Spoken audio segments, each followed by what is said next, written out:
Amém, queridos? Graça e paz. Vamos refletir juntos.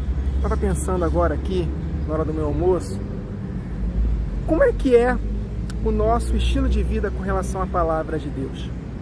Nós investimos muito mais tempo só ouvindo de outros irmãos, no caso, nesse ambiente de YouTube.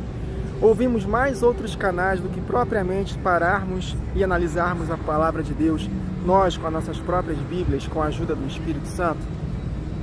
Por que eu estou falando isso, meus irmãos? É porque eu tenho notado alguns irmãos confusos com relação ao entendimento da verdade. Um determinado grupo de irmãos, eles conseguem dar amém para 3 tipos de entendimentos diferentes da palavra. Eu já tenho percebido isso. A gente vê irmãos que dão amém para quem prega, quem ensina um determinado assunto diferente, de um outro grupo que ensina diferente, e até mesmo de um terceiro que ensina diferente. Ou seja, 3 canais diferentes acerca de um assunto com 3 pensamentos diferentes, e o mesmo irmão, os mesmos irmãos dá amém para os 3. Então isso é perigoso, porque isso mostra para mim que estão confusos, estão dando amém para tudo que ouvem. A gente não pode fazer isso. Por que fazem isso? Porque o tempo investido na meditação na palavra é só para ouvir de outros. É errado ouvir de outros? Claro que não. Senão eu estaria fazendo esse trabalho em vão. A fé vem pelo ouvir. Nós precisamos ouvir outros irmãos. Só que o problema é nós termos a nossa própria experiência com Deus, meditando na palavra por nós mesmos. Esse é o tempo, queridos, que estamos vivendo, em que Deus quer derramar o seu conhecimento da verdade e desbloquear muitas profecias da palavra de Deus. Mas se nós só ouvirmos de outros e nós mesmos não termos um tempo dedicado para nós mesmos constatarmos na palavra se realmente aquilo que estamos ouvindo está batendo, então não vai adiantar, queridos. É tempo de revelação da palavra, mas ao mesmo tempo é tempo de muitas heresias também.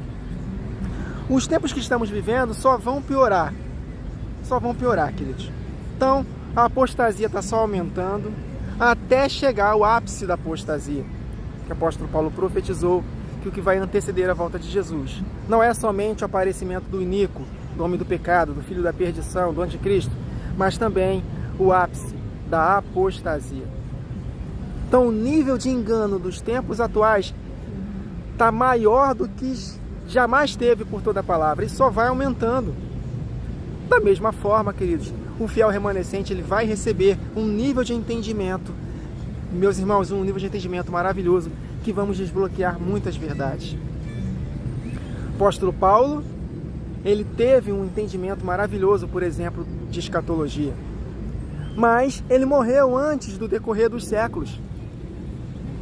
E hoje nós estamos vendo, no mundo geopolítico, as coisas se desenvolvendo na nossa frente. E nós podemos perceber, até mesmo que o apóstolo Paulo não percebeu quando ensinou sobre escatologia.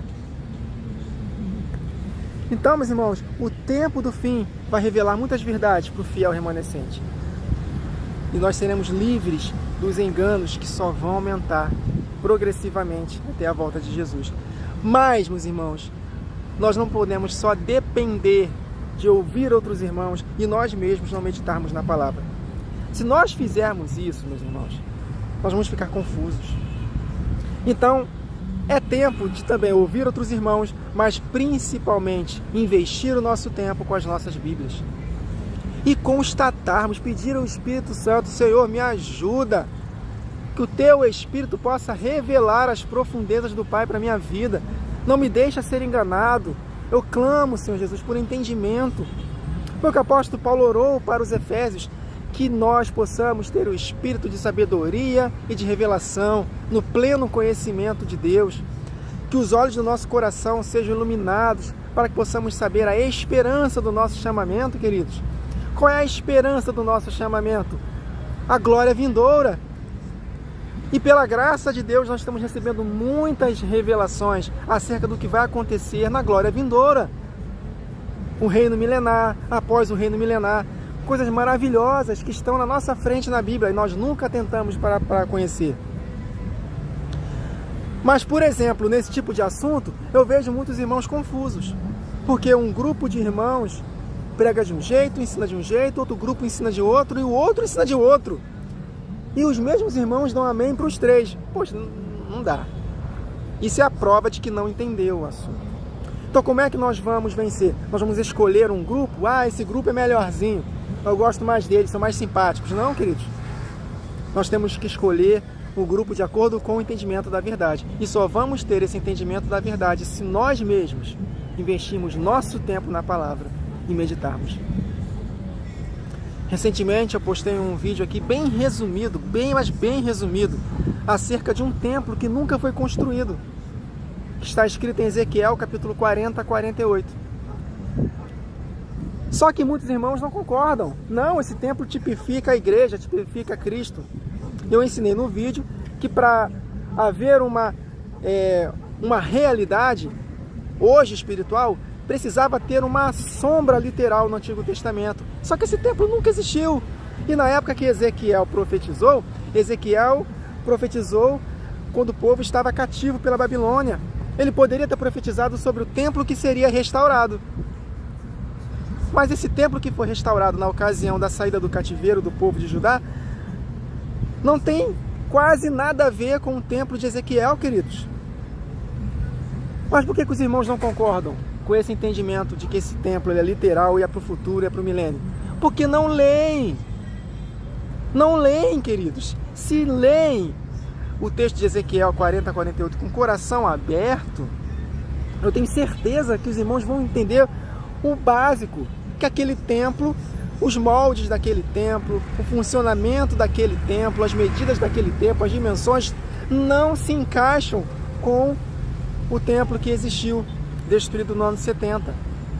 Aquele templo, sim, é uma tipificação da igreja. Mas esse templo de Ezequiel não, porque ele nunca existiu. É muito simples.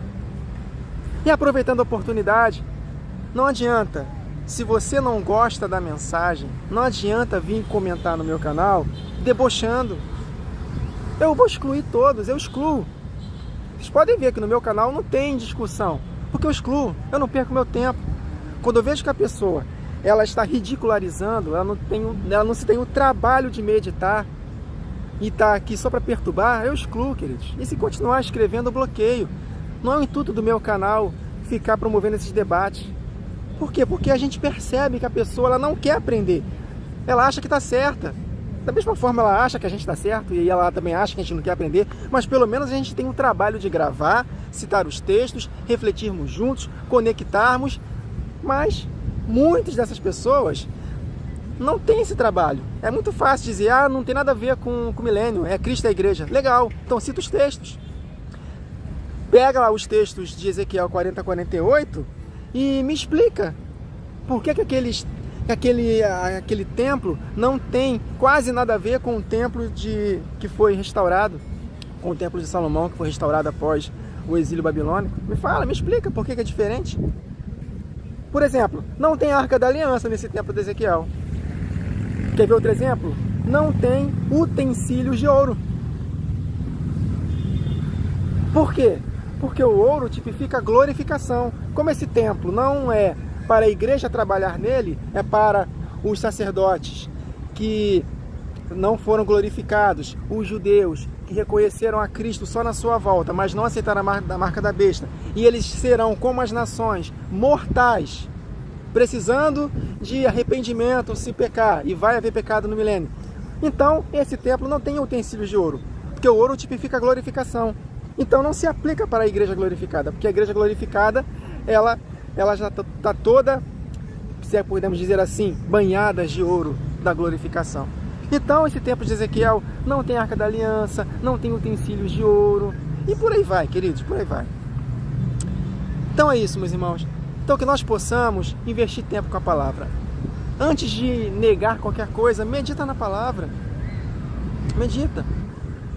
Muitas das vezes, queridos, a gente peca por não meditarmos na palavra. Eu, por exemplo, eu era pré-tribulacionista. Eu desde pequeno fui ensinado na igreja de que a igreja sairia daqui da terra antes da grande tribulação. E ainda citavam a grande tribulação como 7 anos. Só que a igreja não sai daqui antes dos 7 anos e a grande tribulação não são os últimos 7 anos. São os últimos 3 anos e meio. E está por toda a palavra, não tem como nós negarmos que Jesus só volta no final da grande tribulação. Está na Bíblia. Mas por quê que a gente acreditava? Porque a gente não meditava na palavra. Eu era trinitariano, por exemplo. Eu cria que o Espírito Santo era uma terceira pessoa diferente do Pai e do Filho. Mas quando nós meditamos na palavra com cuidado, nós vemos claramente que não. E o livro que mais refuta a Trindade, por incrível que pareça, é o livro mais citado pelos trinitarianos, que é o livro de João. O outro Consolador. Em nenhum momento ele fala de terceira pessoa ali. Basta ler dentro do contexto. Aquele contexto de João 14, João 16, ele está totalmente conectado com os capítulos 13 a 17. O capítulo 13 até o capítulo 17 fala de um mesmo evento, no mesmo discurso do Senhor Jesus na noite que ele foi traído. É o mesmo discurso. Então, se nós somarmos todos esses capítulos como se fosse um capítulo só, compreendermos o seu contexto, nós vamos ver claramente que era o tempo todo só pai e filho, pai e filho, pai e filho. As obras que eu faço, o Pai que está em mim faz essas obras. Isso até em outros capítulos de João. Né? Ele fala até do anticristo na sua carta, né? 1 João. Quem é que nega, quem é aquele, o anticristo? O que o anticristo faz? Ele nega quem? Ele nega 3 pessoas? Não. O anticristo nega o Pai e o Filho. Está lá, 1 João, na nossa frente. Só não enxerga quem não quer. Sem falar nas saudações do apóstolo Paulo, em todas elas, ele só cita 2 pessoas. Enfim, queridos, não é o caso aqui do vídeo. Eu tenho uma série aqui no meu canal, Compreendendo o Espírito Santo. Só ir lá na playlist e procurar Compreendendo o Espírito Santo. E lá de vídeos bem resumidos, mas o suficiente para provar que a terceira pessoa não existe. A gente aprende quando a gente medita na palavra. Quando nós investimos tempo para meditar na palavra, aí sim, queridos, nós recebemos iluminação. E aí nós ouvimos de todos e retemos o que é correto. É simples assim. Então, meus irmãos, a unção que procede do Santo habita em nós. Não temos necessidade de que ninguém nos ensine, porque a unção dele que permanece em nós nos ensina acerca de todas as coisas. Ele não quer dizer que nós não devemos ouvir outros irmãos e aprender com outros irmãos, não é isso. Ali nos ensina que mesmo que nos falte líderes para nos ensinar, no ambiente em que vivemos, no local em que vivemos, se nós investirmos tempo com a palavra, o Espírito vai nos revelar. Amém, queridos? Mas só vai revelar se nós investirmos nosso tempo com a palavra. Tá bom, meus irmãos? Então, o intuito dessa gravação é para que nós possamos tomar cuidado para não darmos amém para tudo que nós ouvimos. Antes de dar um amém, que possamos constatar na palavra, que possamos investir nosso tempo com a palavra. Porque nós precisamos, urgentemente, receber espírito de sabedoria e de revelação, no pleno conhecimento de Deus. Isso só é possível se nós dedicarmos nosso tempo com a palavra. Esse é o tempo em que estamos vivendo. O tempo que estamos vivendo, aqueles que se aproveitarem das oportunidades que Deus está dando num país que não tem perseguição, que é o nosso, de investir tempo com a palavra. Temos Bíblia em áudio, Bíblia com dicionário grego-hebraico, nós temos várias versões. Queridos, só não cresce espiritualmente quem não quer. Por isso que Satanás ele está intensificando cada vez mais as distrações, para que não tenhamos tempo com a palavra. E quando temos nosso tempo com a palavra, só ouvimos de outros, a gente vai simpatizar por determinados grupos, meus irmãos. E vamos nos simpatizar até por, o exemplo que eu dei aqui, para 3 grupos diferentes que pensam totalmente diferente num determinado assunto. E aí vamos dar amém para todos eles. Por quê? Porque não entendemos. Ou ficamos confusos. Meu Deus, e agora? O que eu faço? Quem está certo? Constate na palavra você mesmo. Tire as suas conclusões meditando na palavra você mesmo. Entendeu, meus irmãos? É isso. Então, que esse vídeo possa inspirar você, encorajar você e te desafiar a investir mais tempo, você próprio, meditando na palavra com o Espírito Santo. Eu creio que Deus vai revelar coisas grandiosas para o seu coração. Ele não vai te revelar tudo, porque Deus não dá todas as revelações para uma pessoa só. Ele distribui para o corpo.